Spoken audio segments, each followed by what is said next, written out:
ఈరోజే ఆషాఢ సోమవారం, పైగా పంచమి తిథితో కలిసి వచ్చింది. ఈ కథను వింటే చాలు జన్మల పాపాలు తొలగి కోటి జన్మల పుణ్యం వస్తుంది, సకల శుభాలు కలుగుతాయి.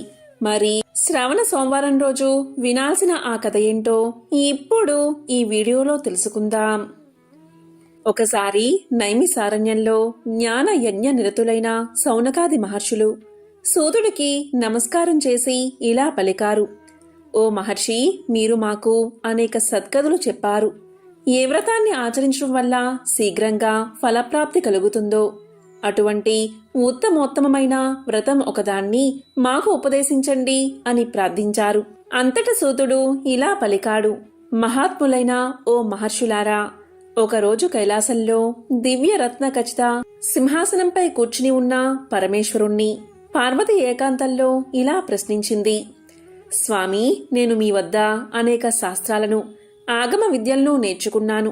సర్వకాల సర్వావస్థల్లోనూ అల్ప ప్రయాస చేయి మహత్తరమైన ఫలాన్ని ప్రసాదించు వ్రతం ఒకటి నాకు ఉపదేశించండి అని కోరింది.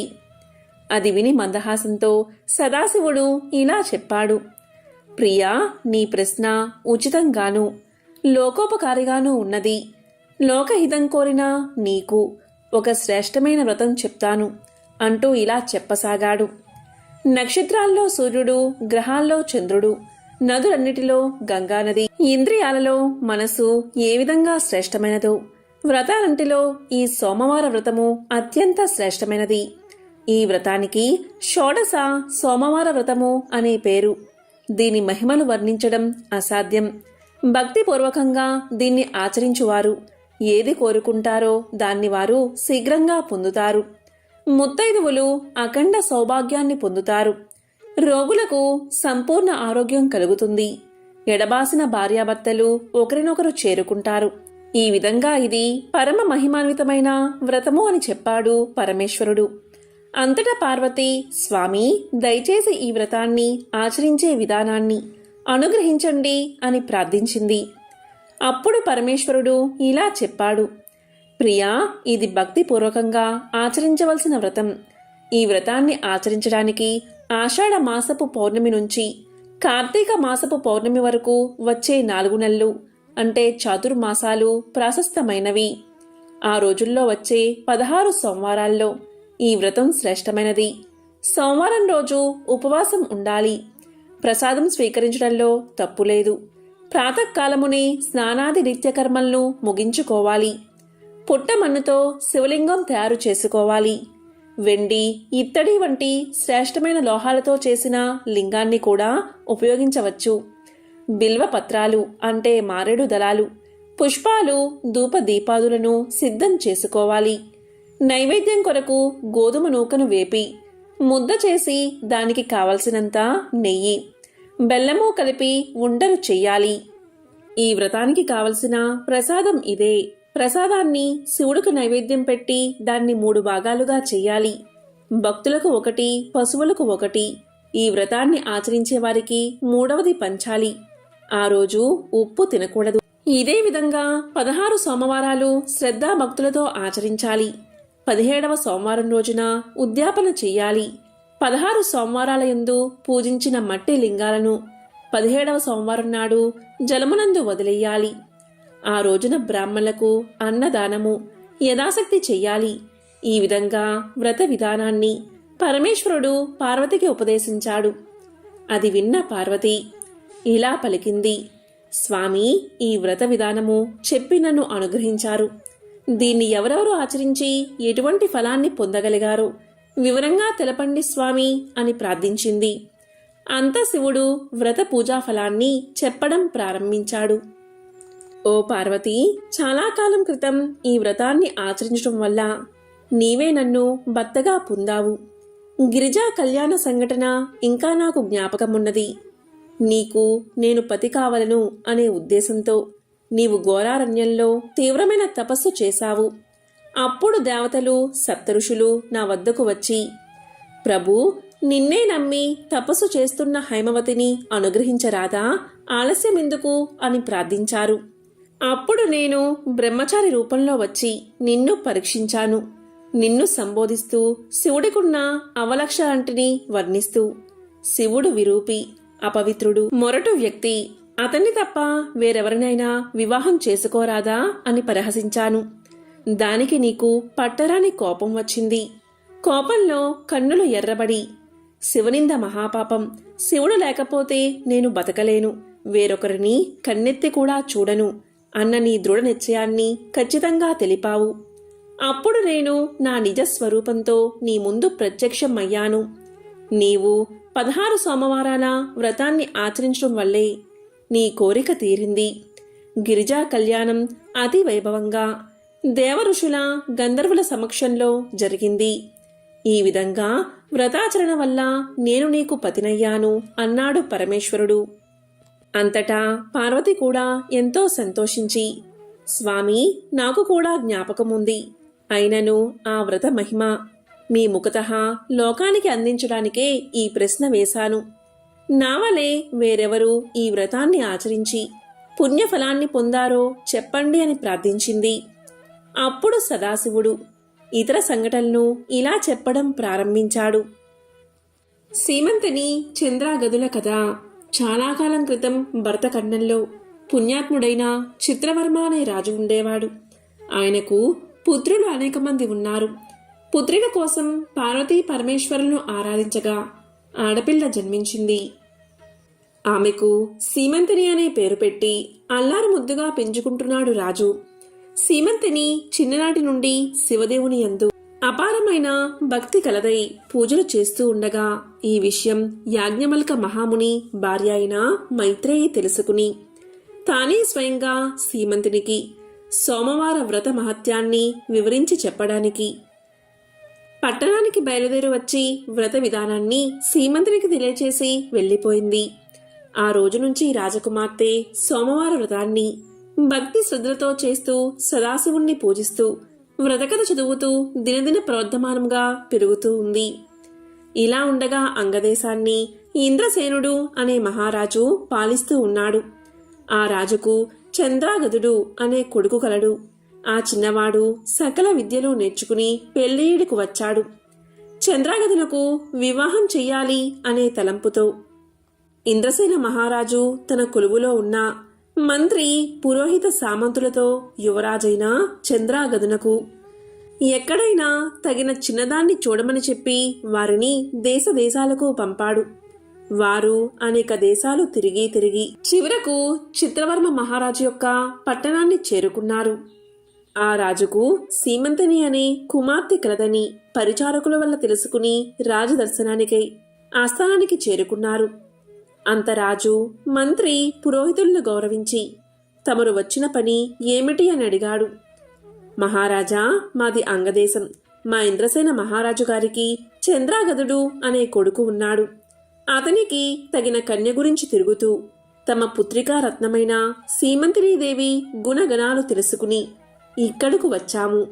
ఇదిగో మా యువరాజు చిత్రపటము అని చూపించారు.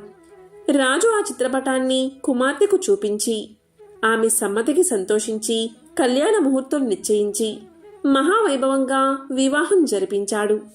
ఇలా వివాహమైన కొంతకాలానికి ఒక రోజున చంద్రాగదుడు తన వినోదపు చెలికాండ్రతో యమునా నదీ తీరమున నావపై షికారు చేస్తున్న సమయంలో దురదృష్టవశాత్తు ఆ నావ నీటిలో మునిగింది. చంద్రాగదుడు తప్ప మిగిలినవారు చనిపోయారు. చంద్రాగదుణ్ణి నాగకన్యలు పట్టుకుని తమ రాజు అయిన తక్షకుని వద్దకు తీసుకుపోయారు. అప్పుడు తక్షకుడు చంద్రాగదుణ్ణి చూసి ఇలా పలికాడు. ఇతనెవరు, ఇక్కడకు ఎందుకు తీసుకువచ్చారు అని అడిగాడు. దానికి నాగకన్యలు, మాకు తెలియదు. నీటి ప్రవాహంలో కొట్టుకుని పోతూ ఉండగా మాకు చిక్కడం వల్ల మీ వద్దకు తీసుకువచ్చాము అని సమాధానం చెప్పారు. అంతన తక్షకుడు దివ్య దృష్టి వల్ల చంద్రాగదుని వృత్తాంతం తెలుసుకుని ఇలా పలికాడు. ఇతడు సామాన్యుడు కాదు. ఇతని ధర్మపత్ని సీమంతినీదేవి శివుణ్ణి ఆరాధిస్తూ సోమవార వ్రత ప్రభావం గల మహాపతివ్రత. అందువల్లే ఇతడు నీటిలో పడిపోయినా ప్రాణాలు విడవక మీకు చిక్కడం వల్ల అతనికి ఏ విధమైన అపాయమూ కలగలేదు అని నాగకన్యలకు చెప్పాడు తక్షకుడు. ఈ సంభాషణంతా వింటున్న చంద్రాగదుడు భయపడుతూ దిక్కులు చూడసాగాడు. అంత తక్షకుడు చంద్రాగదుని వీపు చరిచి ధైర్యం కలగజేసి తన దగ్గర ఉన్న విలువైన మణులు ఇచ్చి ఆ మణుల యొక్క ప్రభావం కూడా తెలియజేసి భూలోకానికి సాగనంపాడు. ఇక్కడ సీమంతిని తన భర్త జాడ తెలియకపోవడం వల్ల నావ ప్రమాదంలో చెలికాండ్రితో పాటు తన భర్త కూడా మరణించి ఉంటాడని తలపోసి పరిపరి విధాలా విచారిస్తూ, ఓ శివదేవా, తల్లి పార్వతి, నేను విడవకుండా ఆచరిస్తున్న సోమవార వ్రతం యొక్క ఫలితం ఇదేనా అని దుఃఖిస్తూ కళ్ళు మూసుకుంది. అప్పుడు స్వప్నంలో జగజ్జనని ఇలా పలికింది, అమ్మాయి, నీ భర్తకు ఏదీ భయం లేదు, విచారించకు, సజీవుడై ఉన్నాడు, త్వరలో నీ చెంతకు వస్తాడు అని చెప్పి అంతర్ధానమయ్యింది. అంతలో ఆమె మేల్కొని స్వప్నంలో దేవి చెప్పిన వాక్యాలు వృధా కావని మనసున ధైర్యం చేసుకుని యథాప్రకారంగా సోమవార వ్రతం చేస్తూ ఉండగా దివ్య ప్రభావం గల మణులతో చంద్రాగదుడు తన దేశానికి తిరిగి వచ్చాడు. ఇక ఇంద్రసేన మహారాజు కొడుకు రాకకి సంతోషించి జరిగిందంతా తెలుసుకుని తన కుమారుడు సజీవుడుగా ఉన్నాడని మహిమగల మనులతో తిరిగి వచ్చాడు అని ఆ శుభవార్తను చిత్రవర్మ మహారాజుకు కబురు పంపి శుభముహూర్తాన సీమంతిని దేవికి చంద్రాగదునకు వైభవోపేతంగా పట్టాభిషేకం చేశాడు. ఇక సీమంతిని దేవి చంద్రాగదులు తమ దేశ ప్రజలకు సోమవార వ్రత ప్రభావం గురించి, శివదేవుని మహిమల గురించి బోధిస్తూ ధర్మ మార్గాన రాజ్యపాలన చేస్తూ ఉన్నారు. సీమంతిని దేవి తన సోమవార వ్రత మహిమ వల్లే 5వ తనము కాపాడుకోగలిగిందని ప్రజలంతా భావించి తాము కూడా సోమవార వ్రతం చేసి ఆ దేశ ప్రజలంతా సుఖంగా ఉన్నారు. మైత్రేయి ఉపదేశించిన ప్రకారం చెప్పింది చెప్పినట్లుగా సీమంతిని భక్తి శ్రద్ధలతో శివపార్వతులను ఆరాధించి సోమవార వ్రతాన్ని చేయడం వల్లే ఎడబాసిన పతిపత్నులు వ్రత మహిమ వల్ల మరలా ఒకటయ్యారు. ఇది సోమవార వ్రత మహత్యాన్ని తెలిపే ఒక విశేషమైన కథ. ద్వాపర యుగంలో శ్రీకృష్ణుడు సమంతకమణిని అపహరించాడు అన్న అపవాదు వచ్చింది. దాని నివారణ కోసం అతను జాంబవతునిపై విజయం సాధించి మణిని సంపాదించి జాంబవతిని వివాహం చేసుకున్నాడు. సంతానం లేనందున జాంబవతి 16 సోమవారాల వ్రతాన్ని ఆచరించగా సంతాన ప్రాప్తి కలిగింది. అలా పుట్టిన బిడ్డకు సాంబా అనే పేరు పెట్టారు. ఒకసారి శివపార్వతులు భూలోకంలో సంచరిస్తూ ఒకసారి వైశ్యుని భార్య రూపంలో దేవాలయంలో ప్రవేశించి పాచికలు ఆడడం మొదలుపెట్టారు. అందులో శివుడికి అపజయం కలిగింది. కాని వైశ్యుడే గెలిచాడు అని పూజారి అసత్యం పలికాడు. అప్పుడు పార్వతీదేవికి కోపం వచ్చింది. అసత్యం పలికిన అర్చకుణ్ణి తత్క్షణమే కుష్ఠరోగి కమ్మని శపించింది అమ్మవారు. దీంతో అర్చకుడు వికృత రూపుడు అయ్యాడు. శివ, శంకర అని అరుస్తూ నేలమీద పడిపోయాడు. అంతటా సుందరి అయిన ఒక వనిత ప్రత్యక్షమై 16 సోమవారాల వ్రతాన్ని ఆచరించు, దీనివల్ల నీ రోగం నయమవుతుంది అని పలికింది. అర్చకుడు అలాగే చేశాడు. దాంతో అతని వికృతి రూపం తొలగిపోయింది. 16 సోమవారాల వ్రతాచరణ ఫలంగా అతనికి కుష్ఠవ్యాధి నివారణ అయ్యింది. తరువాత శివుడి కృప వల్ల శివ సాన్నిధ్యాన్ని పొందాడు. మార్కండేయ పురాణంలో చెప్పబడిన శివ పార్వతి సంవాద రూపంలో ఉన్న 16 సోమవారాల వ్రత కథ ఇది. కర్ణాటకలో దక్షిణాన ఒక భక్తుడు ఉండేవాడు. అతని పేరు సుధర్ముడు. అతని తల్లికి వయసు పైబడుతూ ఉంటుంది. ఆమె కాశీకి వెళ్లి విశ్వనాథుడైన ఆ శివుని ఒడిలో చనిపోవాలని కోరుకుంటుంది. అప్పుడు ఆమె తన కొడుకుతో ఇలా పలుకుతుంది, సుధర్మ, దయచేసి నన్ను కాశీకి తీసుకెళ్ళు. నాకు వయసు పైబడుతుంది. నేనక్కడికి వెళ్లి చనిపోవాలి అనుకుంటున్నాను అని అంటుంది. అప్పుడు సుధర్ముడు ఇలా అనుకుంటాడు, నా తల్లి నా జీవితంలో ఎప్పుడూ కూడా నన్నేమీ కోరలేదు. ఒక్క కాశీకి మాత్రమే వెళ్ళాలని కోరింది. కాబట్టి తప్పనిసరిగా ఆమె కోరికను నేను నెరవేర్చాలి అనుకుంటాడు సుధర్ముడు. దీంతో సుధర్ముడు తన తల్లితో పాటు దక్షిణ కర్ణాటక నుంచి కాశీకి అడవుల గుండా నడుస్తూ సుదీర్ఘ ప్రయాణాన్ని మొదలు పెడతాడు. సుధర్ముడి తల్లి ముసలావిడ కావడంతో ఆమెకు సుస్థి చేస్తుంది. కాబట్టి సుధర్ముడు ఆమెను భుజాన వేసుకుని నడవడం మొదలు పెడతాడు. కొంత సమయానికి సుధర్ముడికి శక్తి క్షీణిస్తుంది. ప్రయాణాన్ని కొనసాగించడానికి అతనికున్న ఒకే ఒక్క మార్గం, శివ, ఈ ఒక్క ప్రయత్నంలో నన్ను ఓడిపోనివ్వద్దు. నా తల్లి నన్ను అడిగిన ఒకే ఒక్క కోరిక ఇది. దీన్ని నువ్వే నెరవేర్చాలి. నేను నా తల్లిని కాశీకి తీసుకెళ్ళాలి. మేము అక్కడికి వస్తున్నది నీకోసమే కదా, దయచేసి నాకు బలాన్ని ఇవ్వు అని వేడుకున్నాడు. అలా నడుస్తూ ఉండగా సుధర్ముడికి వెనుక నుంచి వస్తున్న ఒక ఎద్దుల బండి గంట శబ్దం వినిపించింది. ఆ పొగమంచులో నుండి ఒక ఒంటెద్దు బండి వస్తూ కనబడింది. కానీ ఒంటెద్దు బళ్లను కేవలం చిన్నపాటి ప్రయాణాలకు మాత్రమే వాడతారు. అడవుల గుండా సాగే సుదీర్ఘ ప్రయాణాలకు ఎప్పుడూ కూడా జోడెద్దుల బండిని వాడతారు. కానీ మనం బాగా అలసిపోయినప్పుడు ఈ చిన్న చిన్న వివరాలు అస్సలు పట్టించుకోము. ఎద్దుల బండి దగ్గరకు వస్తూ ఉంటుంది. కానీ పొగమంచు వల్ల, ఇంకా బండిని నడిపేవాడు పూర్తిగా వస్త్రాలతో కప్పబడి ఉండడం వల్ల సుధర్ముడు ఆ నడిపే అతని ముఖం చూడలేకపోతాడు. అప్పుడు సుధర్ముడు ఇలా అంటాడు, మా అమ్మకి అస్సలు బాగోలేదు. ఖాళీగా ఉన్న మీ ఎద్దుల బండిలో మమ్మల్ని ప్రయాణం చేయనివ్వండి అని ప్రాధేయపడతాడు. అప్పుడు ఎద్దుల బండివాడు సరే అని తల ఊపుతాడు. ఇద్దరూ బండి ఎక్కుతారు. బండి ముందుకెళ్లడం ప్రారంభిస్తుంది. కొంత సమయం గడిచాక సుధర్ముడు అడవి మార్గంలో కూడా ఈ ఎద్దుల బండి ఎంతో మృదువుగా వెళ్లడం గమనిస్తాడు. అప్పుడు సుధర్ముడు కిందకి చూస్తే బండి చక్రాలు తిరుగుతూ ఉండవు. అవి ఆగిపోయి ఉంటాయి. అయినా సరే బండి వెళ్తూనే ఉంటుంది.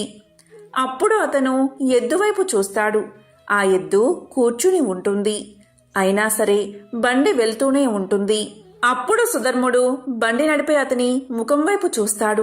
కేవలం వస్త్రాలు మాత్రమే కనబడతాయి. లోపల మనిషి ఉండడు. అప్పుడు సుధర్ముడు తల్లివైపు చూస్తాడు. అప్పుడు సుధర్ముడి తల్లి ఇలా పలుకుతుంది, మూర్ఖుడా, మనం ఆయన వద్దకు చేరేశాం. ఇక ముందుకెళ్లాల్సిన అవసరమే లేదు. ఇదే ఆ చోటు, ఇక నేను వెళ్తాను అని అక్కడే శరీరాన్ని వదిలేస్తుంది. ఆ ఎద్దు, బండి, ఇంకా నడిపే అతను అందరూ మాయమైపోతారు. ఇక సుధర్ముడు గ్రామానికి తిరిగొస్తాడు. అప్పుడు అందరూ కూడా ఇలా అంటారు, ఇతను చాలా త్వరగా వచ్చేశాడు. తన తల్లిని కాశీకి తీసుకుని వెళ్ళుండడు. తన్ని మధ్యలో ఎక్కడో వదిలేసి ఉంటాడు అని అనుకుంటారు. అందరూ కూడా సుధర్ముణ్ణి ఇలా ప్రశ్నిస్తారు, నీ తల్లిని నువ్వు ఎక్కడ వదిలేశావు అని అడుగుతారు. అప్పుడు సుధర్ముడు ఇలా సమాధానం చెప్తాడు, లేదు, మేం వెళ్లాల్సిన అవసరమే రాలేదు. ఆ మహాశివుడే మా కోసం వచ్చాడు అంటాడు. దానికి ఇరుగు పొరుగువారు ఇదంతా చెత్త వాగుడు అని పలుకుతారు. అప్పుడు సుధర్ముడు ఇలా చెప్తాడు, మీరేమనుకుంటున్నారు అనేది నాకు అనవసరం. ఆ మహాశివుడే మా కోసం వచ్చాడు. నా జీవితం వెలిగించబడింది. నా మనస్సాక్షికి ఇది తెలుసు. మీకు అది తెలియకపోతే అది మీ సమస్య అంటాడు. అప్పుడు ఇరుగు పొరుగువారు, అయితే మాకు ఆయన నిజంగా నీ కోసం వచ్చాడు అనడానికి, నిజంగా నువ్వు ఆయన్ని చూశావు అనడానికి మాకు ఏదో ఒక రుజువు చూపించు అంటారు. అప్పుడు సుధర్ముడు, అదంతా నాకు తెలియదు. ఎందుకంటే నేను ఆయన్ని చూడలేదు. నేను కేవలం ముఖంపై ఉండే వస్త్రాన్ని మాత్రమే చూశాను. లోపల ముఖం కనబడలేదు. అక్కడ ఏమీ లేదు అని సమాధానం చెప్తాడు. అప్పుడు ఉన్నట్టుండి అందరూ కూడా ఈ వ్యక్తి అంటే సుధర్ముడు మాయమైపోవడాన్ని గమనిస్తారు. వాళ్లకు కేవలం సుధర్ముడి వస్త్రాలు మాత్రమే కనబడతాయి. తర్వాతి కాలంలో సుధర్ముడు గొప్ప ముని అవుతాడు.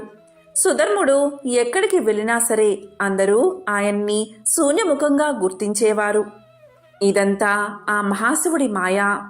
భక్తుల కోసం తానే స్వయంగా దిగివచ్చాడు మహాశివుడు. ఎంతో పవిత్రమైన విశేషమైన ఈ కథను విన్నా, చదివినా, చెప్పినా, వినిపించినా శివ సాయుధ్యం లభిస్తుంది. ఇక మహాశివుడికి సంబంధించిన మరొక కథను ఇప్పుడు తెలుసుకుందాం. మైసూరు నుంచి 16 కిలోమీటర్ల దూరంలో మల్లా అని ఒక శివభక్తుడు ఉండేవాడు. ఇతను ఏ సాంప్రదాయానికి గాని లేదా మనకి తెలిసిన ఏ ఆధార విధానానికి కానీ ధ్యాన విధానానికి కానీ చెందినవాడు కాదు. కానీ మల్లకు బాల్యం నుంచి కూడా కళ్ళు మూసుకున్నాడంటే అతనికి కనబడేది ఆ శివుడి రూపమే. బహుశా అతనికి భక్తుడు అనే పదం సరిపోదేమో. అతనిలా కొన్ని లక్షల మంది ఉన్నారు. వాళ్ళందరూ శివుడి బందీలు. వాళ్లకు వేరే ఎంపిక లేదు. మల్లకి శివుడి గురించి ఏమీ తెలియదు. అతను ఎటువంటి పని కానీ కల్నీ కానీ నేర్చుకోలేదు. ఎవరినైనా ఆపి తమ దగ్గర నుంచి తనకు కావాల్సింది తీసుకోవడం తప్పని మల్లకు ఎప్పుడూ అనిపించలేదు. అందుకే ప్రతి ఒక్కరూ మల్లని బందిపోటు అని పిలిచేవారు. ప్రజలకి ఉన్న ఏకైక అరణ్య మార్గంలో అతను నిత్యము కూడా బందిపోటు దొంగతనాలకు పాల్పడుతూ ఉండేవాడు. మల్ల అలా బెదిరించి లాక్కునే చోటు కల్లన మూలై అని ప్రసిద్ధి చెందింది. కల్లన మూలై అంటే ఆ దొంగ యొక్క ప్రదేశమని. మొదట్లో అందరూ కూడా మల్లను శపించేవారు. కానీ సంవత్సరం చివరికి వచ్చేసరికి అతను ప్రజల నుంచి లాక్కున్న ప్రతి పైసాని కూడా మహాశివరాత్రి వేడుకలు చేయడానికి ఖర్చు పెట్టేవాడు. ఒక పెద్ద వేడుక చేసేవాడు. కాబట్టి కొన్ని సంవత్సరాలు గడిచాక అందరూ మల్లను గొప్ప భక్తుడిగా గుర్తించి ఆయనకి స్వచ్ఛందంగా చందాలు ఇవ్వడం మొదలు పెడతారు. ఎవరైతే స్వచ్ఛందంగా ఇవ్వడానికి ముందుకు రారో వాళ్ళని ఇచ్చేలా బలవంతం చేయడంలో తప్పేమీ లేదనుకునేవాడు మల్లా. కొన్ని సంవత్సరాల తర్వాత అన్నదమ్ములైన 2 యోగులు ఆ దారిన వస్తూ ఉన్నారు. వాళ్ళు అలా వస్తూ బందిపోటు దొంగ అయిన మల్లని చూసి ఇలా పలికారు. నీ భక్తి అమోఘం, కానీ నీ విధానాలు అందరికీ హాని చేస్తున్నాయి అని పలుకుతారు. అందుకు మల్లా ఇలా అంటాడు, నేను ఇదంతా శివుని కోసమే కదా చేస్తున్నాను, అందులో తప్పేముంది అని అంటాడు. అప్పుడు ఆ యోగులు తమ యోగ బోధ ద్వారా మల్లను సన్మార్గంలో పెడతారు. అప్పట్నుంచి ఆ ప్రదేశం కల్లన మూలై నుంచి మల్లన మూలై అయిపోయింది. మల్ల జరిపించిన మహాశివరాత్రి వేడుకలు అక్కడొక పెద్ద సాంప్రదాయంగా మారిపోయింది. అతను తన బందిపోటు దొంగతనాలను విడిచిపెట్టి కళ్ళు మూసుకుని కూర్చోవడం మొదలుపెట్టిన సంవత్సరాల కాలంలో మహాసమాధి పొందాడు. ఈ విధంగా మల్లకు ముక్తి లభించాక అదే రోజున ఈ 2 యోగులు కూడా కూర్చుని తమ శరీరాలను వదిలేశారు. ఈ రోజుకి కూడా కబినీ నది తీరాన వారి కోసం కట్టిన మల్లనమూలై అనే గుడి ఉంది. కుబేరుడు యక్షరాజు. యక్షులంటే మధ్యస్థ జీవాలు. వాళ్ళిక్కడి జీవమూ కాదు, అలాగే పరానికి చెందిన జీవమూ కాదు. వాళ్ళు మధ్యస్థితిలో ఉండేవాళ్ళు. లంకాధిపతి అయిన రావణుడు కుబేరుణ్ణి లంక నుంచి బయటికి వెళ్ళగొడతారు. దాంతో కుబేరుడు మహాశివుణ్ణి ప్రార్థించగాని మహాశివుడు కుబేరుడికి రాజ్యాన్ని ఇస్తాడు. అదేవిధంగా సంపదలకు అధినాయకుడిగా చేస్తాడు. ఈ విధంగా కుబేరుడు శివుడికి మహాభక్తుడవుతాడు. ఒకరోజు కుబేరుడు శివుని దగ్గరకు వచ్చి, మహాశివ, నీకు ఏం చెయ్యమంటావో చెప్పు, నేను నీకు ఏదొకటి చెయ్యాలి అనుకుంటున్నాను అంటాడు. అప్పుడు శివుడు ఇలా పలుకుతాడు, ఓహో, నువ్వు నా కోసం ఏం చెయ్యలేవు, నా కోసం నువ్వు ఏం చెయ్యగలవు, నాకు ఏమీ అక్కర్లేదు, నేను బాగానే ఉన్నాను అని చెబుతాడు.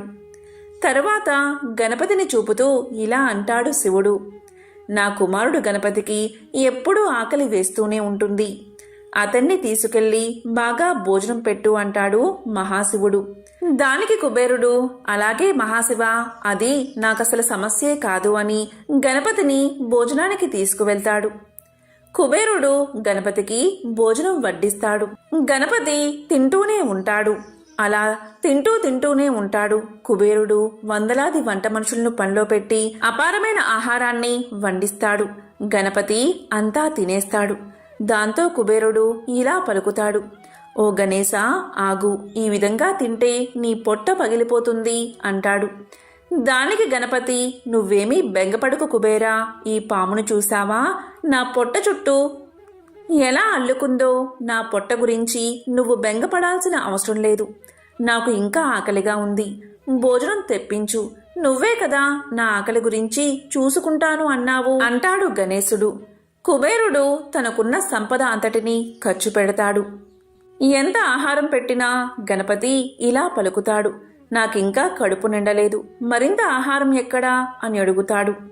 దాంతో కుబేరుడు తన ఆలోచన ఎంత అల్పమైనదో తెలుసుకుని శివుడికి నమస్కారం చేస్తాడు. నాకున్న సంపద నీకు కాలి మట్టితో కూడా సమానం కాదని నాకు తెలుసు. నువ్వు నాకిచ్చిన దానిలో నుండి తిరిగి నీకు కొంచెమిస్తూ నేనేదో గొప్ప భక్తుడు అనుకుని చాలా పొరపాటు చేశాను అంటాడు. ఆ క్షణం నుంచి కుబేరుడు మరింతగా మహాశివుణ్ణి ఆరాధిస్తూ గొప్ప భక్తుడిగా పేరు పొందాడు. కుబేరుడి గర్వం అణిగిపోగానే గణపతి ఆకలి తీరిపోయింది. ఎంతో పవిత్రమైన విశేషమైన ఈరోజు ఈ కథలను విన్నా, చదివినా, చెప్పినా, వినిపించినా జన్మల పాపాలు తొలగి కోటి జన్మల పుణ్యం వస్తుంది. ఈ కథ శివ మహాపురాణంలోనిది. పూర్వం దేవగిరి అనే పర్వతరాజ సమీపంలో భరద్వాజ గోత్రికుడు, వేద శాస్త్ర పారంగతుడు, నిత్యాగ్నిహోత్రి, బ్రహ్మవేత్త, శివర్చనాశీలుడు అయిన సుదర్శనుడు అనే బ్రాహ్మణుడు ఉండేవాడు. అతని భార్య పేరు సుదేహ. ఆమె కూడా శివభక్తి తత్పరురాలు, సుగుణాల రాశి. వారికి ఎంతకాలం గడిచినా సంతానం కలగలేదు. స్త్రీ సహజమైన మాతృ ప్రేమ చేత సంతానం కోసం పరితపిస్తూ ఉండేది సుదేహ. వేదాంతి అయిన భర్త ఇలా పలికాడు: ఓసి వెరిదానా, ఎవరికెవరు లోకంలో పిల్లలగల వారి పాటలు చూస్తున్నాం కదా. పుత్రుడి వల్లనే ఉత్తమగతులు కలుగుతాయి అనేది కల్లా. మనం చేసుకున్న కర్మలే ఇహంలో సుఖదుఖాలకు, పరంలో ఉత్తమ లోకాలకు కారణం అవుతాయి. మానవ సంబంధాలు రుణానుబంధాలే కాని ఇతరమేమీ కావు. 9 పుత్రులను కన్న గాంధారి ధృతరాష్ట్రులు చివరకు పరాధీనులై భీముని మర్మగాత వచనాలను సహించలేక అడవికి పోయి అక్కడ దావానలంలో చిక్కుకుని మరణించారు. దశరథ మహారాజు అంత్యకాల ఘట్టం నీవు విన్నావు కదా. సంతానం లేక పరితపించి పుత్ర కామేష్టి చేసి 9 కొడుకులను కని అంత్యకాలంలో చెంత ఒక్క కొడుకు కూడా లేకపోవడంతో బెంగతో మరణించాడు. పాండవులకు సంతానం కలిగిన వారు అశ్వత్థామ చేతిలో హతులు కాగా చివరకు వారికి పుత్ర శోకమే మిగిలింది. శ్రీకృష్ణుడి అనుగ్రహంచే ఒక్క నలుసు మిగిలాడు. మూలాల్లోకి వెళ్లి తరచి చూస్తే మానవ జీవితం ఇసుక పునాది మీద కట్టిన ఇల్లు వంటిది. ఎప్పుడు కూలుతుందో ఎవరికీ తెలియదు. నీవు కూడా విద్యావంతురాలివే కదా. రామాయణం మొత్తానికి శ్రీరామచంద్రుడు, భారతం మొత్తానికి భీష్ముడు తప్ప తల్లిదండ్రుల యందు భక్తి ప్రపత్తులు చూపిన తనయులు ఉన్నారంటావా చెప్పు. ఇంతకీ ఈశ్వర సంకల్పం ఎలా ఉందో అంటూ సాంత్వన వచనాలు పలికి ఓదార్చేవాడు. ఆ దంపతులు సంతానం కొరకు చేసిన ప్రయత్నాలన్నీ వ్యర్థం కాగా ఒక రోజున సుదేహ ముఖ్యంగా పుత్ర సంతాన కాంక్షను అతిక్రమించలేక భర్తను ద్వితీయ వివాహానికి ప్రోత్సహించింది. దానివల్ల వచ్చే అనర్థాలను సుధర్ముడు ఆమెకు ఎన్నో విధాలా చెప్పి చూశాడు. కాని అవి ఆమె చెవికి ఎక్కలేదు. భార్య ప్రోత్సాహంతో ఆమెకు స్వయంగా చెల్లెలు అయిన గస్మా అనే కన్యను సుధర్ముడు యథాశాస్త్రీయంగా వివాహం చేసుకుని కాపురానికి తీసుకొచ్చాడు. ఆమె కూడా తీవ్రమైన శివభక్తి తత్పరాలు కనుక ఆ ముగ్గురు నిత్యం శివారాధనలో మునిగి తేలుతూ శివుని కథల్నే చెప్పుకుంటూ నృత్య గీత వినోదాలతో పొద్దు పుచ్చుతూ సంతోషంతో కాలక్షేపం చేసుకుంటూ వచ్చారు. ప్రతి నిత్యం పార్థివ లింగార్చన అనంతరం ఆ నిర్మాల్యాన్ని గస్మ సమీపమందున్న చెరువులో విసర్జిస్తూ వచ్చింది. ఇలా కొంతకాలం గడవగా శంకర అనుగ్రహించే గస్మ నెలతప్పింది. ఆమెకు అక్కగారైన సుదేహ దాసిదానికంటే ఎక్కువగా సేవలు చేస్తూ వచ్చింది. క్రమంగా గర్భం వృద్ధి చెంది నెలలు నిండగా ఒక శుభలగ్నంలో సౌభాగ్య రేఖావళి యుక్తుడు తేజస్శాలి అయిన కుమారుని కన్నది గస్మ. చంద్రోదయానికి పాలసముద్రం ఉప్పొంగినట్లు పుత్రోదయంతో కుటుంబ సభ్యులు, బంధువులు, ఇరుగు పొరుగు వారు అందరూ ఉప్పొంగిపోయారు. ఉయ్యాల తొట్టెలోని బాలుడి బోసినవ్వులకు ఇంట్లోని వారంతా ఇంతెంత అనరాని ఆనందాన్ని పొందారు. బాలుడు పెరిగి పెద్దవాడవుతున్నాడు. అతి చంచలమైన మనసు యొక్క వ్యాపారం కోతి చేష్టల వంటిది కదా. దేనిమీదకు దూకుతుందో తెలియదు. ద్వేషం అనేది బుద్ధికి పుట్టిన కుష్టు వంటిది. బాలుడు పెరిగి పెద్దవాడయ్యే కొలది సుదేహ మనసులో ద్వేషం కూడా అధికం కాజొచ్చింది. అంతవరకు శీతల ప్రసన్నంగా ఉన్న ఆమె హృదయం ద్వేషాగ్ని జ్వాలలతో కొలిమి తిత్తిలా మండుచ్చింది. కాలం గడుస్తుంది. కుమారుడికి యుక్త వయసు వచ్చింది. అనుకూలవతి అయిన కన్యతో వివాహాన్ని జరిపించారు. నూతన వధూవరులు సుదేహను అన్ని విధాలా అత్తగారి వల్లే ఆదరిస్తూ వచ్చారు. అయినా ఆమె ద్వేషం చల్లారలేదు. అంతఃకరణ మాలిన్యం తొలగలేదు. దుష్టులైన వారికి కార్యాకార్య విచారణ, ఉచితానుచిత వివేకం ఉండవు కదా.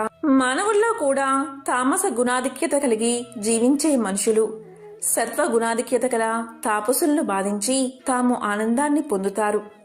సుదేహ మనసులో ద్వేషం రోజురోజుకు అధికం కాజొచ్చింది. అణుచుకోలేకపోయింది. వివేకాన్ని కోల్పోయింది. నేత్రరోగి సూర్యకాంతిని చూసి ఓర్వలేనట్టు రతి మన్మధుల వలె ఉన్న ఆ నూతన దంపతులను చూసి కళ్ళల్లో నిప్పులు పోసుకుంది.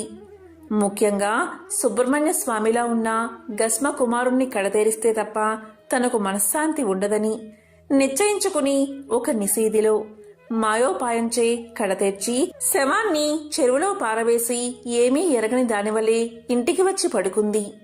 ఉదయమే ఇంట్లోని వారు లేచి రక్తసిక్తమైన శయ్యను చూసి కుమారుడు కనిపించకపోయేసరికి హతాశులై దుఃఖించారు.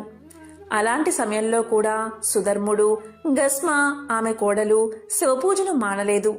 యథావిధిగా గస్మ మధ్యాహ్నం పూజ తర్వాత శివ నిర్మాల్యాన్ని విసర్జించడానికి అంటే పడేయడానికి చెరువు వద్దకు వచ్చేసరికి కుమారుడు అమ్మా అంటూ ఆప్యాయంగా పలకరిస్తూ వచ్చి ఆమె పాదాలకు నమస్కారం చేశాడు. ఆమె హత్యకు గురైన తన కుమారుడు సజీవుడై తిరిగి రావడం కేవలం భక్తవత్సలుడైన శివుడి అనుగ్రహంగా భావించి భక్తి పారవస్యంతో శరీరం పులకాంకితం కాగా ఆనంద అశ్రువులు చెక్కిలపై జారా చేతులు జోడించి శంకరుణ్ణి అనేక విధాలా స్తుతించింది. దాంతో శంకరుడు ప్రత్యక్షమై వరాన్ని కోరుకోమన్నాడు. దానికి గస్మ ఇలా పలికింది: తండ్రి ఈశ్వర, ఈ విషయంలో నా అక్కగారైన సుదేహను శిక్షించకు. నన్ను అనుగ్రహించినట్లుగాని నువ్విక్కడ స్థిరుడవై ఉండి నీ దర్శనానికి వచ్చే భక్తులకు కూడా అనుగ్రహాన్ని ప్రసాదించు అని ప్రార్థించింది. ఆనాటి నుండి శంకరుడు గస్మ పేరుతో గస్మేశ్వర జ్యోతిర్లింగంగా స్థిరపడి భక్తులకు భోగ మోక్షాలను ప్రసాదిస్తున్నాడు. ఇది పరమ పవిత్రమైన కథ. ఇదే గస్మేశ్వర జ్యోతిర్లింగ ఆవిర్భావ కథ. పూర్వం గౌతమ మహర్షి తన భార్య అయిన అహల్యతో పాటు దక్షిణ దిక్కున గల బ్రహ్మగిరి ప్రాంతంలో తపస్సు చేసుకుంటూ ఆశ్రమ జీవితాన్ని గడుపుతూ ఉండేవాడు. ఎంతటి వారికైనా కాలం ఒక్కరీతిగా వెళ్లదు కదా. సుఖదుఖాలు కాలంలోనే సంప్రాప్తమవుతాయి. ఒకప్పుడు ఆ ప్రాంతంలో భయంకరమైన అనావృష్టి పరిస్థితులు నెలకొన్నాయి. ప్రాణాధారమైన నీరు, ఆహారం లభించని కారణంగా మనుష్యులు, పశువులు, పక్షులు, ఇతర ప్రాణికోట్లు వలసలు వెళ్లిపోయాయి. కొన్ని ఆశువులు విడిచాయి. అలాంటి సమయంలో మిగతా మహర్షులందరూ పరమ తపోనిధి అయిన గౌతముణ్ణి సమీపించి ఇలా పలికారు: ఓ కృపానిధి, పరమ దయాలు, శివభక్తాగ్రణ్య తపోజ్ఞాననిధి, నీ తప ప్రభావంచే వర్షాన్ని కురిపించి సకల ప్రాణికోట్ల ప్రాణాలను కాపాడండి. భూతదయను మించిన ధర్మం లేదు కదా. ఈ విషయంలో మేము అసక్తులము అని ప్రార్థించారు. దీనితో ధర్మనిరతుడు, సకల ప్రాణిహితుడు, సకలాన్యాయ పారంగతుడు అయిన గౌతముడు వరుణదేవుణ్ణి ఉద్దేశించి సాత్వికమైన తపస్సును చేశాడు. దీంతో వరుణుడు ప్రీతుడై వరాన్ని కోరుకోమన్నాడు. అప్పుడు గౌతముడు ఇలా పలికాడు: వరుణదేవా, శాశ్వత ఫలాలు ఇచ్చేది, స్థిరమైన పుణ్యాలను ఆగణ్యంగా ఒసగేది, సకల ప్రాణికోట్లకు జీవనాధారమైనది, సిరి సంపదలకు ఆలవాలమైనది అయిన అక్షయ జలాలను అనుగ్రహించండి అని ప్రార్థించాడు. మహర్షి పరోపకార బుద్ధికి సంతోషించిన వరుణుడు చెయ్యి లోతు గోతును తవ్వమని ఆదేశించాడు. అప్పుడు గౌతముడు అలాగే చేశాడు. జలాధిపతి అయిన వరుణుడు దానిని మధురమైన అక్షయ జలాలతో నింపి ఇలా ఆశీర్వదించాడు: ఓ మహర్షి, ఈ జలాలు అక్షయమొకటే కాక ఇది గొప్ప తీర్థమై నీ పేరుతో ప్రసిద్ధిని పొందుతుంది. ఇక్కడ చేసిన తపస్సు, హోమం, దేవయజ్ఞం, పితృతర్పణం, శ్రాద్ధ కర్మలు, దానాదులు ఇవన్నీ కూడా అక్షయ పుణ్యలోకాలను మానవులకు ప్రసాదిస్తాయి. ఇలా పలికి అంతర్ధానమయ్యాడు వరుణుడు. ఆ అక్షయ జలంతో ఆ ప్రాంతమంతా సస్యశ్యామలమైనది. కరువు అనేది లేకుండా మాయమైనది. అనేక మంది మునులు తమ తమ భార్యాబిడ్డలతో, పశు సంపదతో అక్కడకు వచ్చి స్థిర నివాసం ఏర్పాటు చేసుకున్నారు. శ్రవణ సుఖాన్ని ఇచ్చే పక్షి గణాల కిలకిలా రావాలతో ఆ వనమంతా శోభావితమైనది. పాడి పంటలతో, సిరి సంపదలతో తులతూగుతూ ఉంది. గౌతమముని ప్రభావంతో ఆ ప్రాంతమంతా ఆనందం వెల్లివిరిసింది. క్రమంగా గౌతమ మహర్షి ఆశ్రమ ప్రాంతం 4 వైపులా విస్తరించింది. అనేక మంది శిష్యులు వచ్చి చేరారు. అది ఒక పెద్ద గురుకులమైనది. ఆయన పేరు ప్రఖ్యాతులు శరత్కాల కోముది వలె వ్యాపించాయి. ఇలా ఉండగా ఆ వనంలోని ఇతర మునులకు, ముని పత్నులకు అహల్య గౌతములయందు ఈర్ష్య అసూయలు వాళ్ళలో కలిగాయి. ఎంతటి వారైనా అర్షడ్వర్గాలను జయించలేరు, ఈర్ష్య అసూయలను అణుచుకోలేరు. వారందరూ అహల్య గౌతములను అక్కడి నుంచి పంపించేయాలి అనే విషయంలో ఏకాభిప్రాయానికి వచ్చారు. వారు తమ తపశక్తిచే బక్కచిక్కిన ఒక మాయాగోవును సృష్టించి గౌతముని ఆశ్రమంలోనికి తోలారు. ఆ ఆవు గౌతముని పంట పొలంలో పడి మేస్తూ ఉండగా గౌతముడు చూచి ఎండుగడ్డి పరకలతో దాన్ని అదిలించాడు. గడ్డిపోచు తగలగాని ఆ మాయాగోవు మరణించింది. వెంటనే అదే అదునుగా మునుపత్నులు అహల్య గౌతములను చుట్టుముట్టి, ఓ గౌతమా, నువ్వు గోహత్య చేశావు. అంతకంటే మహాపాతకం మరొకటి లేదు. నీ ముఖం కూడా చూడరాదు. నీ ముఖదర్శన మాత్రం చేతనే మాకు పాపాలు అంటుకుంటాయి. నువ్విక్కడ ఉంటే మా కర్మకండ అంతా వ్యర్థమే. అవి ఫలాలను ఇవ్వవు. ఇంద్రాది దేవతలు మా హవిస్సులను స్వీకరిస్తారనేది పైన కల్లా. ఇక నీవు నీ కుటుంబంతో శిష్యులతో కలిసి కాశీ నగరానికి వెళ్ళిపో. అక్కడ నిత్యుడు శాశ్వతుడు అయిన విశ్వేశ్వరుడు ఉన్నాడు. సకల కల్మషహరణి అయిన గంగ ఉంది. శాశ్వతంగా అక్కడ ఉండిపో అని నిందించారు.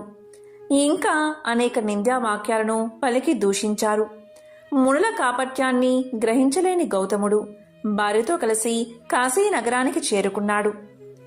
చేరుకుని తీవ్రమైన తపస్సుకు ఉపక్రమించాడు. దీంతో శివుడు ప్రత్యక్షమై గౌతమ మునికి బ్రహ్మగిరిని చేరుకుని అక్కడే తపస్సును కొనసాగించమని చెప్పాడు. గౌతముడు కాశీ నగరాన్ని వదిలి కొద్ది రోజులు పయనించి భార్యతో కలిసి బ్రహ్మగిరికి వచ్చి చేరాడు. వచ్చి ఆ పర్వతానికి 101 సార్లు ప్రదక్షిణం చేసి గౌతమీ తీర్థం చెంత కూర్చుని మట్టితో పార్థివలింగాన్ని నిర్మించి ప్రతిష్ఠ చేసి యథావిధిగా అర్చించడం మొదలుపెట్టాడు. ఆయన భార్యా శిష్యులు కూడా ఆయనకు తోడుగా నిలిచారు. ఆయన సద్బుద్ధికి మెచ్చిన శంకరుడు పార్వతితో ప్రమద గణాలతో కూడి ప్రత్యక్షమై ఇలా పలికాడు. ఓ గౌతమముని, పరోపకార పరాయణుడవైన నీవు ధన్యుడివి, కృతార్థుడివి, సర్వకాలాల్లోని పాపరహితుడివి. మీ దంపతుల నామస్మరణ మాత్రం చేతనే మానవులు పాప విముక్తులు అవుతారు. అట్టిచో మీకు పాపం ఎక్కడిది? నీ తపశక్తిని చూసి సహించలేని కొందరు కృతజ్ఞులు ఈ నీచపు పనికి సిద్ధపడి మాయాగోవును సృష్టించి అభిచార క్రియచే దాన్ని వారే చంపి ఆ హత్యా నేరాన్ని నీ మీద మోపి నిన్ను బహిష్కరించారు. ఏ దుర్మార్గులైతే నీకు ఆపదను కలిగించారో వారే పాపాత్ములు, దురాచారులు, కృతజ్ఞులు అవుతారు. గోహత్య మహాపాపం వారిని చుట్టుకుంటుంది. వారికి ఎక్కడైనా నిష్కృతి లేదు. ఈ పాప కార్యానికి ఒడిగట్టిన వారు 5. మిగిలిన వారు మాయలో పడ్డారు. నీకు ఏం వరం కావాలో కోరుకో అన్నాడు శంకరుడు. గోహత్యా పాపంతో కుమిలిపోతున్న గౌతముడు అందరమునులు వింటూ ఉండగా మహాదేవుడు పలికిన ప్రేమ దయార్థ వచనాలకు సంతోషించి ఇలా ప్రార్థించాడు. ఓ మహేశ్వర, ఆ 5 మునులు నాకు మహా ఉపకారం చేశారు. వారలా చేసి ఉండకపోతే నీ దర్శనం నాకు లభించి ఉండేది కాదు కదా. నాకింత మహద్భాగ్యాన్ని కలిగించిన వారు ధన్యులు. నీ శిరస్సు మీది గంగను ఇక్కడ విడిచి లోకోపకారం చెయ్యి. నేనింతకంటే కోరేదేదీ లేదు అని పలకగానే భక్తవత్సలుడైన గంగాధరుడు సంతోషించి తన జటాజూటమునందలి గంగను అక్కడ విడిచి దానికి పుష్కర ప్రభావాన్ని కల్పించాడు.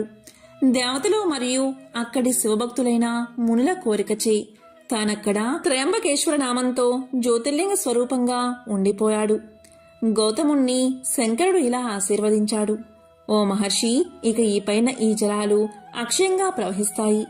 ఇది గొప్ప తీర్థమవుతుంది. ఈ దివ్యవాహిని నీ పేరుతో గౌతమీ నదిగా దక్షిణ భారత ఖండంలో ప్రసిద్ధి వహించి ప్రజలచే నిత్యం పూజలందుకుంటుంది. ఇది దక్షిణ గంగగా వాసికెక్కుతుంది. దీని మహిమ వర్ణనాతీతం. దీన్ని ఆశ్రయించిన మనుషులకు ఈ గంగా సకల సంపదలను ఇస్తుంది. ఇలా ఆశీర్వదించి అంతర్ధానమయ్యాడు మహేశ్వరుడు. పూర్వకాలంలో విదిశా పట్టణం ఉండేది. ఆ పట్టణం సర్వ సంపదలతో తులతూగుతూ ఉండేది. ఆ పట్టణంలోని వారందరూ విద్యావంతులే. ఆ పట్టణంలోని ప్రజలంతా ఆనందంగా జీవిస్తూ ఉండేవారు. ఆ పట్టణంలో ఒకరోజు ఒక బాలుడు మరణించాడు. అతను తల్లిదండ్రులకు ఏకైక పుత్రుడు. ఎంతో అందంగా ఉండేవాడు. ఆ పిల్లవాడి మరణం వల్ల తల్లిదండ్రులు ఎంతో రోదిస్తున్నారు. వారి బాధ చుట్టుపక్కల వారు చూడలేక ఎంతో దుఃఖిస్తున్నారు. చివరకు ఆ పసివాడిని శ్మశానానికి తీసుకుపోయారు. అక్కడ కూడా తల్లిదండ్రులు, బంధువులు ఎంతో విలపిస్తున్నారు. పాతి పెట్టకుండా కాలం వెళ్లబుచ్చుతున్నారు. కాని కార్యాన్ని చేయడం లేదు. అప్పుడు ఒక గెద్ద వారి దగ్గరకు వచ్చి వారితో ఇలా పలుకుతుంది. మీరు పిల్లవాడి శరీరం ఇక్కడ పెట్టి పెద్దగా ఎడడం కాదు. అదిగో సూర్యుడు అస్తమిస్తున్నాడు. దెయ్యాలు, భూతాలు, ప్రేత పిశాచాలు భూమికి వచ్చే సమయమవుతుంది. వాటి వల్ల మీకు అపాయం కలగవచ్చు. పుట్టినవారు గిట్టక తప్పదు. మరణించిన వారి వెంట జీవించిన వారు పోరు కదా. జనన మరణాలు ప్రాణులకు సహజం. చనిపోయిన వారు మీరు ఏడ్చినంత మాత్రాన తిరిగి వస్తారా? ఇదంతా తెలిసి కూడా వెర్రివారిలా ఎందుకు ఏడుస్తున్నారు? ఏడుపు మాని ఇంటికి పొండి, లేకపోతే మీ ప్రాణాలకు హాని కలుగుతుంది అని గెద్ద శ్రద్ధగా చెప్పింది. గెద్ద మాటలకు వారంతా భయపడి వారంతా బాలుణ్ణి అక్కడే విడిచిపోతూ ఉంటారు. అంతలో అక్కడికి ఒక నక్క వస్తుంది. అది ఇలా పలుకుతుంది. గెద్ద చెప్పినవన్నీ అబద్ధాలే. దాని మాటలు నమ్మి మీరందరూ భయపడకండి. ఈ బాలుడు ఎంతో అందంగా ఉన్నాడు. చక్కని ముక్కుతో, అందమైన ముఖంతో చూడ చక్కగా ఉన్నాడు. ఇంతటి అందమైన బాలుణ్ణి విడిచి వెళ్లడానికి మీకు కాలు ఎలా వచ్చాయి? ఎంతో ఎత్తైన జుట్టుతో, బంగారం వంటి దేహంతో ఉన్న ఈ బాలుణ్ణి మీరు ఎలా మరుస్తారు? ఇంతటి అందమైన ఆకారం చనిపోవడం చూస్తే నాకే కన్నీళ్లు ఆగడం లేదు. కాబట్టి కొంత సమయం ఇక్కడే వేచి ఉండండి. దేవుడు క్రూరుడు కాదు కదా. దయ కలిగితే ఈ బాలుని బతికించవచ్చు. ఇంకా పొద్దు ఉన్నది, సమయం ఉన్నది కాబట్టి భయపడక మీరు ఇక్కడే ఉండండి. దయామయుడైన ఆ మహాశివుణ్ణి భక్తితో ప్రార్థించండి. అలా చేస్తే మీ పని ఫలిస్తుందని నక్క వారితో చెప్పింది. నక్క మాటలకు వారందరికీ ప్రాణం లేచినట్లు అయ్యింది. ఎంతో ఆశతో ఆ బాలుడు చుట్టూ కూర్చున్నారు. చేతులు బాలుడి దేహంపై పెట్టి నిమురుతున్నారు. భగవంతుణ్ణి ధ్యానిస్తూ కూర్చుని ఉన్నారు. ఆ బాలుణ్ణి తలుచుకుంటూ ఏడుస్తున్నారు. గెద్ద మళ్లీ వారి వైపు చూసి ఇలా పలికింది. మీరు వెర్రివారి వలె ఉన్నారు. నక్క టక్కరిది, బుద్ధి లేనిది, శవం వికృతమైనది. శవం కలతప్పింది. ప్రాణం తిరిగి రావడం అస్సలు జరగదు. యముడు చాలా గటికుడు, మూర్ఖుడు. మీరు ఎంత ఏడ్చినా అతని మనసు కరగదు. ఇక ఈ బాలుడిపై ఆశను వదిలేయండి. అతనికి మంచిగతులు కలగడానికి దాన ధర్మాలు చేయండి, శ్రాద్ధ కర్మలు చేయండి అని గద్ద హితోపదేశం చేసింది. గద్ద ఇలా చెప్తూ ఉండగా నక్క దాని మాటలకు అడ్డం వచ్చి ఇలా మొదలుపెట్టింది. ఈ గద్ద మాటలు శుద్ధ అబద్ధాలు. గద్ద మనసు క్రూరమైనది. దానికి ఏది వస్తే అదే మాట్లాడుతుంది. ఏ సమయంలో ఏం జరుగుతుందో ఎవరికి తెలుసు కనుక దయచేసి బాలుణ్ణి వదిలి వెళ్ళకండి. ఏ సమయంలో ఏం జరుగుతుందో ఎవరికీ తెలియదు కాబట్టి ఆ మహాశివుణ్ణి ప్రార్థించండి. మీ ప్రయత్నం విఫలమైతే అప్పుడే బాలుణ్ణి విడిచిపోండి. ఇప్పుడే త్వరపడి ఇంటికి వెళ్లి ఏం చేస్తారు? చేతనైన పని ఇప్పుడే చెయ్యండి అని పలికింది. నక్క మాటలకు గద్ద ఆశ్చర్యం కలిగింది. దాంతో గద్ద ఇలా పలికింది. ఇంతకాలం నుంచి మరణించిన జీవులు తిరిగి బతకడం నేనెప్పుడూ చూసి ఎరగను. నక్క ఒట్టి జిత్తుల మారి చనిపోయిన వారు మరొక గర్భంలో జన్మిస్తారు, వేరొక రూపాన్ని ధరిస్తారు, తిరిగి ఈ భూమి మీద మళ్లీ తిరుగుతారు. మనం వారిని గుర్తించలేము, వారు కూడా మన్ని గుర్తించలేరు. ఈ నక్క తెలివి తక్కువది, కపట బుద్ధితో మిమ్మల్ని మోసగిస్తుంది. శవం ఏమిటి, జీవించడం ఏమిటి ఎవరైనా వింటే నవ్వుతారు. పుత్ర శోకం వల్ల మీ వివేకం చాలా వరకు నశించిపోయింది. ఉన్న కాస్త ఆ మతిని కూడా మీకు ఈ నక్క పోగొడుతుంది. అజ్ఞానులై మీరు ఇక్కడ ఉండవద్దని గెద్ద చెప్పింది. ఆ మాటలు విన్నా అక్కడి వారు బోరున ఏడ్చారు, నిరాశ చెందారు, బిడ్డను విడిచిపోవాలని నిర్ణయించుకున్నారు. దీంతో నక్క వారిని అడ్డగించి ఇలా పలికింది, నా మాటలు నమ్మండి. ఆ గద్ద మాటలు నమ్మితే చిక్కులో పడిపోతారు. మరణించి జీవించిన వారు చాలామందే ఉన్నారు. కరుణాసాగరుడు అయిన రఘురాముడు మరణించిన భూసుర కుమారుణ్ణి రక్షించలేదా? ఈ కథ మీరు వినలేదా? ఇలాంటివి అనేకం ఉన్నాయి. ఈ గద్ద మాటలను అస్సలు నమ్మకండి అని తెలియజేసింది. దీంతో అందరూ సంతోషించి శవం చుట్టూ కూర్చుని ఉన్నారు. ఇంతలో సూర్యుడు అస్తమించాడు. నక్క గద్ద ఆకలితో బాధపడుతున్నాయి. నక్క పగటిపూట ఆహారం తినదు, గెద్ద చీకటిలో ఆహారాన్ని తినదు. వీళ్లంతా పగలు వచ్చారు కాబట్టి వీళ్ళని వెళ్ళమని చెప్తే ఆ బాలుణ్ణే తినవచ్చని గెద్ద ఆలోచన. ఇక నక్క వీరు వెళ్తే పగలే ఆ బాలుణ్ణి గద్ద ఆరగించి తనకు చీకటి పడ్డాక ఆహారం లేకుండా చేస్తుందని తనకు వచ్చిన మాటలు చెబుతూ వారిని వెళ్లకుండా చేసింది. చీకటి పడ్డాక ఆ బాలుణ్ణి తినవచ్చని నక్క ఆలోచన. ఇలా గద్ద నక్క తమ తమ ఆకలి తీర్చుకోవడానికి వాదోపవాదనలు సాగించాయి. ఇక బాలుడి బంధువులు దుఃఖం వల్ల మది భ్రమించి ఉన్నారు. వారికి ఈ కపట తంత్రాలు అర్థం కాలేదు. ఇక సూర్యుడు అస్తమించాక శ్మశాన భూమిలో సంచరించడానికి శంకరుడు విచ్చేశాడు. అతను దయామయుడు, దీనులకు దిక్కు, మొక్కిన వారికి చిక్కులు లేకుండా చేస్తాడు. ఆ మహాశివుడు చూపే దయకు హద్దులు ఉండవు. ఆపద్ బాంధవుడు, తలపై నిలవంకతో మొలపై పులితోలితో ఆ దేవుడు వెలుగుతూ ఉంటాడు. అలా వచ్చిన శంకరుడికి బాలుడు బంధువులు ఏడుస్తున్నా ఏడుపులు వినిపించాయి. వెంటనే వారి దగ్గర ప్రత్యక్షం అయ్యాడు. భక్తులారా, నన్ను శరణు వేడుతున్నారు, మీకు ఏం కావాలో కోరుకోండి అన్నారు. వెంటనే అందరూ కూడా మహాశివుడి పాదాలపై పడి సాష్టాంగ నమస్కారం చేశారు. భక్తి భావంతో కొలిచారు. దేవా, మహాదేవా, మా మొర ఆలకించి ప్రత్యక్షం అయ్యావా? నీ సన్నిధానంలో మా చిక్కులన్నీ విడిపోయాయి, మా రోగాలు తొలగిపోయాయి. ఈ బాలుడి ప్రాణాలు ఇచ్చి బతికించమని ప్రార్థించారు. వారి మొరకు శంకరుడి మనసు కరిగిపోయింది. వెంటనే బాలుడు నిద్ర నుంచి లేచినట్లుగా లేచి కూర్చున్నాడు. శంకరుడు ఇలా పలికాడు, ఈ బాలుడు నిండు నూరేళ్లు బతుకుతాడు అని చెప్పి ఆకలితో ఉన్న నక్క గద్దలకు అసలు ఆకలి బాధే తెలియకుండా వరాన్ని ప్రసాదించాడు. ఇలా వరాన్ని ప్రసాదించి శివుడు అంతర్ధానమయ్యాడు. సజీవుడైన బాలుణ్ణి చూసి ఎంతో ఆనందంతో అందరూ కౌగిలించుకున్నారు. కాబట్టి ఆ మహాశివుణ్ణి భక్తితో ఆరాధించిన వారికి ఆలస్యమైనా సరే ముక్తి లభిస్తుంది, కోరిన కోరికలు తీరతాయి. ఎంతో పవిత్రమైన విశేషమైన ఈ శ్రావణ సోమవారం రోజు ఈ కథలను విన్నా, చదివినా, చెప్పినా, వినిపించినా జన్మల పాపాలు తొలగి కోటి జన్మల పుణ్యం వస్తుంది, సకల శుభాలు కలుగుతాయి. ఓం నమఃశివాయ. ఓం నమో నారాయణాయ.